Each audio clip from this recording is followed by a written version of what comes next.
Kung ikaw ay asawa ng isang OFW at naghanap ka ng negosyo na walang pagkalugi, so ituturo ko sa inyo ngayon kung ano yung pinasok naming negosyo para hindi kayo malugi.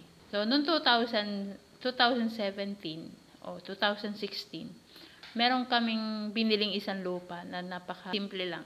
Wala siyang title, rights lang siya. So, yung sukat niya ay nasa 200 plus. So, more or less 300 square meters. Wala kaming 50,000 pesos noong time na yun. Ang ginawa lang namin ay nag-loan kami sa isang co-op. So, umabot siya ng nasa 65 halos, pati yung tubo. After 2 years, nag-decide kaming ibenta. Kasi meron kaming nakitang isang lupa na may titulo na nagkakalaga lang siya ng 150,000. 300 square meters. So, ang ginawa namin, binenta namin tong una naming nabili. Yung mula sa pagkakabili namin ng 50,000 pesos, so naibenta namin siya ng 150,000. So, tumubo na ba siya?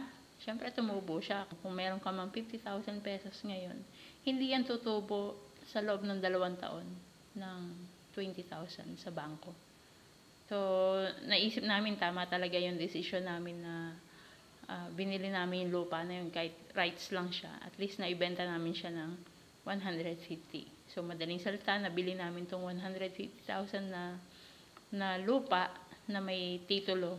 Pinaayos namin yung titulo, pinatransfer namin. Gumastos din kami ng almost 50,000 dun sa ano na yun. Mating yung time, after 1 year, nag-decide kami ngayon na ibenta. Kasi gusto namin lumipat dito sa lugar namin na to. Kasi yung lupa naman namin ito, 400 square meters, binebenta lang siya noon ng 270,000. Yung 150,000 na title lot, naibenta ko siya ng 450. So, tumubo ba ako uli? Siyempre, tumubo uli. Nag-times 3 uli yung lupa. Within 1 year lang, tumubo siya ng malaki. So, 300 kagad yung tinubo niya.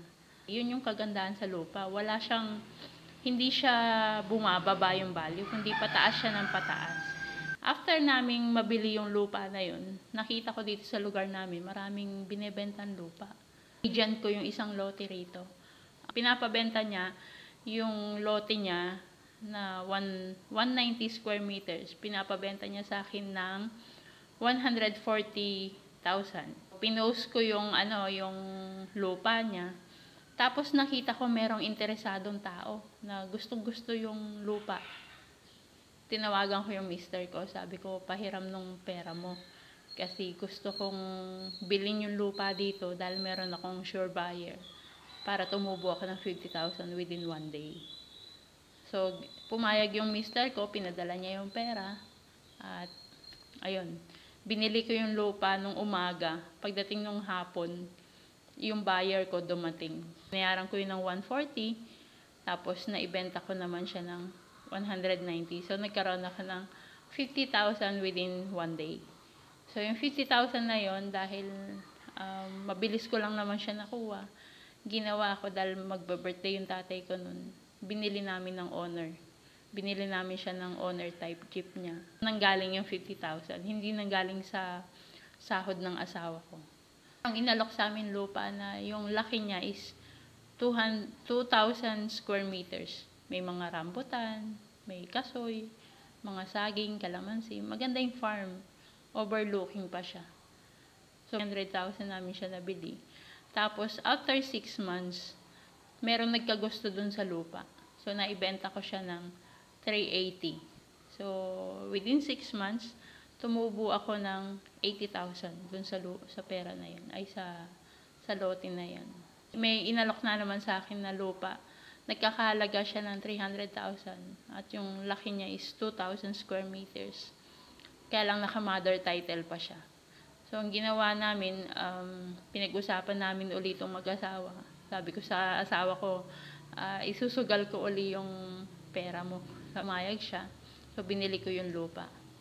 Ginawa ko doon sa lupa kasi nung una, sobrang lalaki ng damo. Hindi mo siya talaga gugustuhin na puntahan o bilhin. Pinuntahan ko siya araw-araw, dinivelop ko siya, tinaniman ko ng mga kalamansi. mga halaman, papaya, ganun. So marami akong tinanim. Tapos pinalagyan namin siya ng bakod na barbed wire. After 1.5 year, kong lupa na 300,000 na ginastusan ko lang ng paglilinis sa farm ng araw-araw.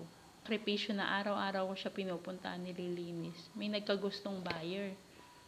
Mula sa 300,000, nabenta namin yung lupa na yon ng 1.3 million.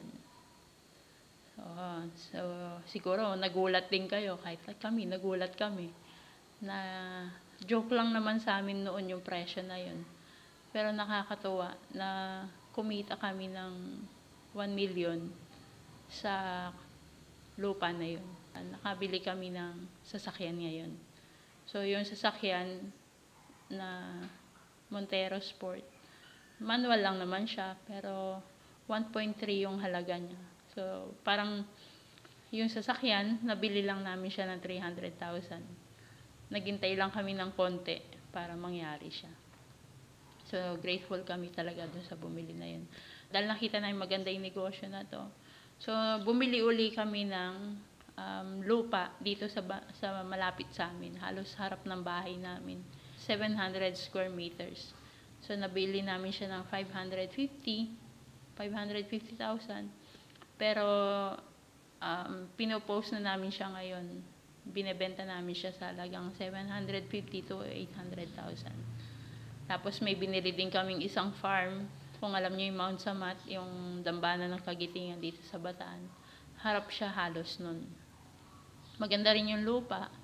Ang sukat niya is 2,700 square meters. At nabili lang namin siya ng mababang halaga. Mas mahal pa yung dalawa. Meron kaming binili uli na dalawa pa. Title lot din siya. Dalawa yung binili namin. 2 pwesto. Kasi nakita namin kung gaano kabilis tumaas yung value ng lupa dun sa ano na yun, sa subdivision na yun. Kaya naisip namin mag-asawa na bumili kami doon kasi nga after 1 to 2 years lang, sobrang bawing-bawi talaga yung kikitain dun sa mga lupa na yun. So sana meron kayong natutunan sa ginawa namin o sa shinare namin na ito. Huwag kayong matatakot na mag-invest ng pera nyo. Kaysa nasa bangko yan, invest nyo siya sa lupa. Kung pag-i-invest ng pera sa lupa, wala siyang pagkatalo. Palagi kang panalo. Kaysa ipautang nyo yan sa mga kakilala nyo, sa kamag-anak nyo, sa kaibigan nyo, yung pera nyo magiging kaaway nyo pa kasi hindi nyo makukuha basta-basta. Minsan, pag pinautang nyo yan, nagkaroon ka na ng kaaway, hindi pa bumalik yung pera mo. Pero kung i-invest mo yan sa lupa, hindi masasayang yung pera mo, saka yung effort nung asawa mo na nasa ibang bansa. So, yun yung totoo dun. Kung dadalhin nyo naman yan sa insurance, hindi rin ganun kasigurado kasi meron mga insurance na after how many years, nalulugi sila, nawawala. Pag in-invest nyo naman yan sa isang negosyo, okay naman yun. Pero, hindi lahat ng negosyong pinapasok natin patok na patok talaga. Pero yung lupa, hindi siya basta nawawala. Kundi tumataas yung value niya taon-taon. Minsan nga, buwan lang Talagang mabilis yung pagtaas ng lupa. So, sana nakatulong sa inyo yung video na to at magawa nyo siya. Advice lang, maging matalino sa pag-spend ng pera. Huwag basta labas ng pera. Kailangan yung kahit na asawa tayo ng OFW na nasa Pilipinas lang, matuto tayong pahalagahan yung mga sakripisyo nila na binibigay para sa atin. At para naman hindi tayo matulad dun sa ibang OFW na